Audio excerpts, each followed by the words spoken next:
Hi everybody, it's Stefan Molyneux from Free Domain Radio. I hope you're doing very well.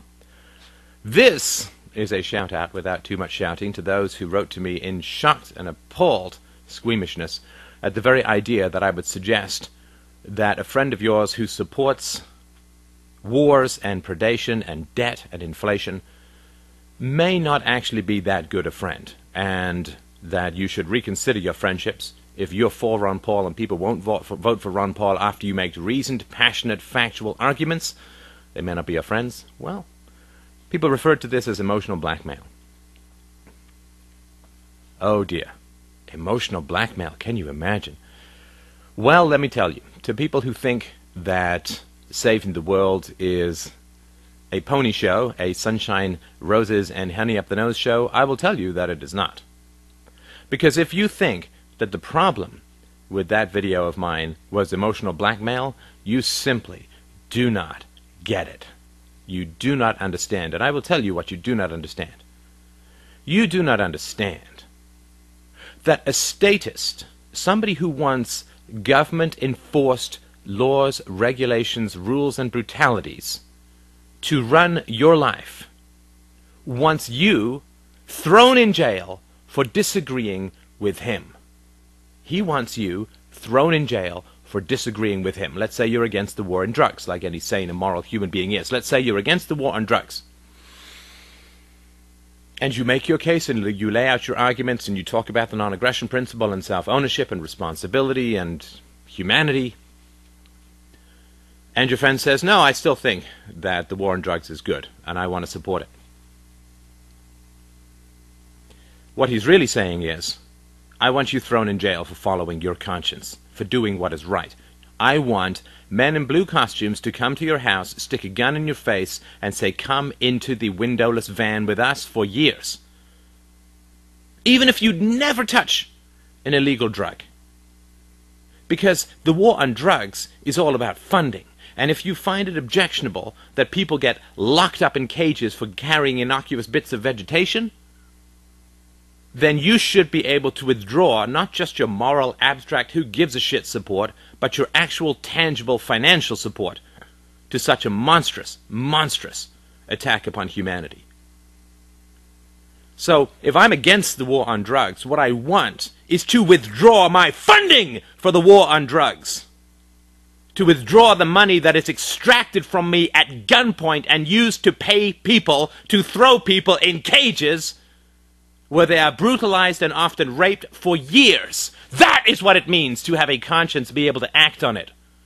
To not be forced to support that which is evil. Let's say that you're against the war, or the wars, or wars in general. What does it mean to be anti-war? Does it mean that you can go around the streets and wave your little placards? Does it mean you can write on your blog that war is double plus oogie? No.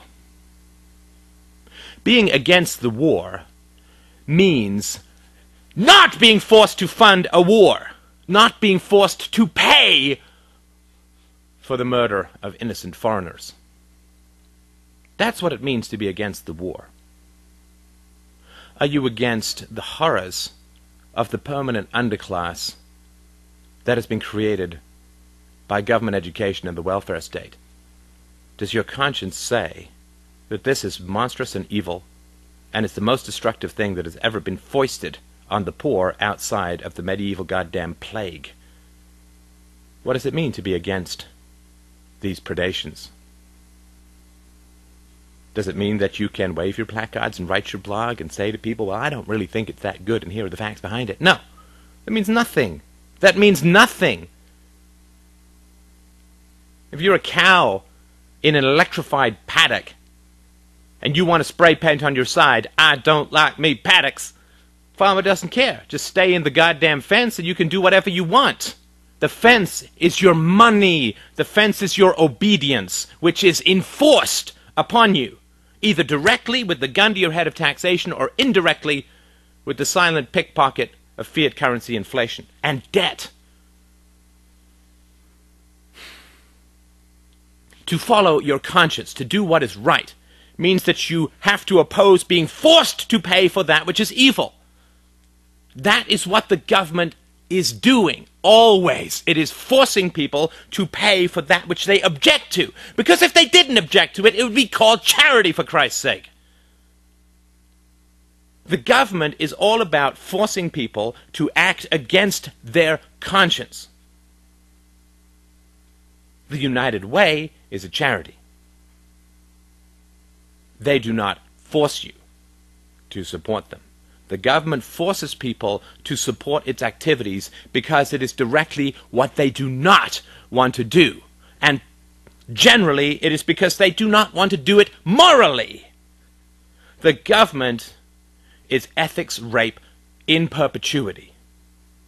So when your friends say to you, I want so-and-so to be in power, I want so-and-so to be in power, I'm in favor of the war, I'm in favor of the war to drugs, I'm in favor of government education, I'm in favor of welfare, social security, national debts, you name it. What they are saying to you, to your face, is,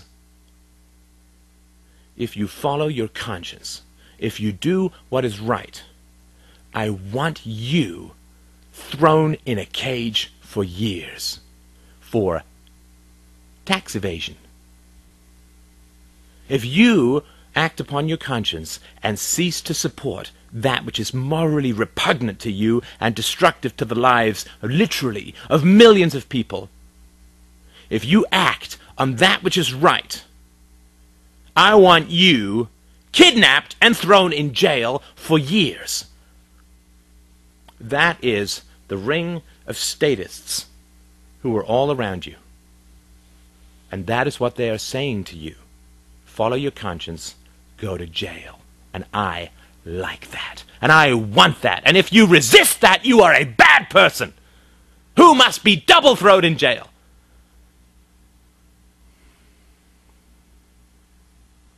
That is the matrix, the statrix, right? Do what is right, go to jail. That is what your friends, your family, your companions, your co-workers, that is what they want. That is what they want, even when you spell it out, even when you explain it, even when you show them the facts, even when you give them the basic arguments, even when you show them the gun in the room. They want you hauled away in a fucking burlap sack and thrown in a cage for following your conscience, for the mere act of disagreeing with them about the value and virtue of certain ways of doing things in society. So you are ringed by weapons. And you are ringed by people whose words praise and arm and take the safety off those weapons. You are ringed by the snipers of statism and those who support you, being thrown in jail for following your conscience. That is the stakes that we're at. You're ringed by weapons. And you say to people, put down the weapons. Let's reason about this.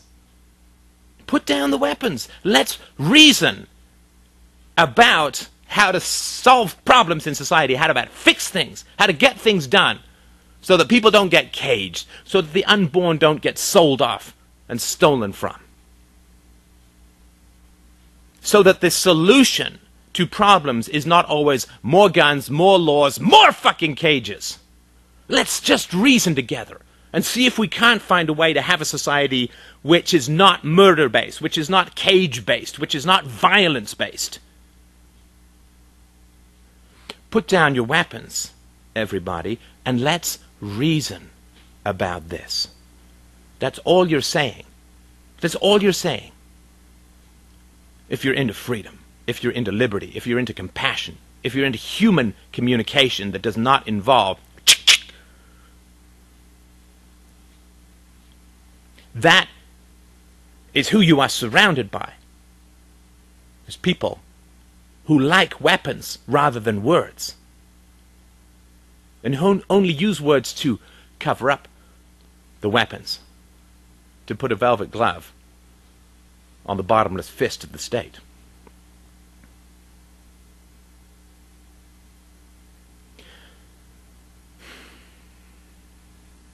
And you don't have to bring any of this up with people, of course. What you can do, if people say, well, I think the war on drugs is a good idea, you can just say something very simple, which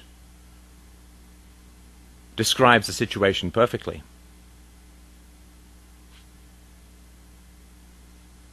I submit to your guns. You for the welfare state? I submit to your guns. For the war on drugs? I submit to your guns. I surrender to your weapons. But don't you dare think that emotional blackmail is somehow the problem in the interaction of being surrounded by people who want weapons used against you for following your conscience. Don't you dare think that that has anything morally legitimate in any way to describe the reality of the situation.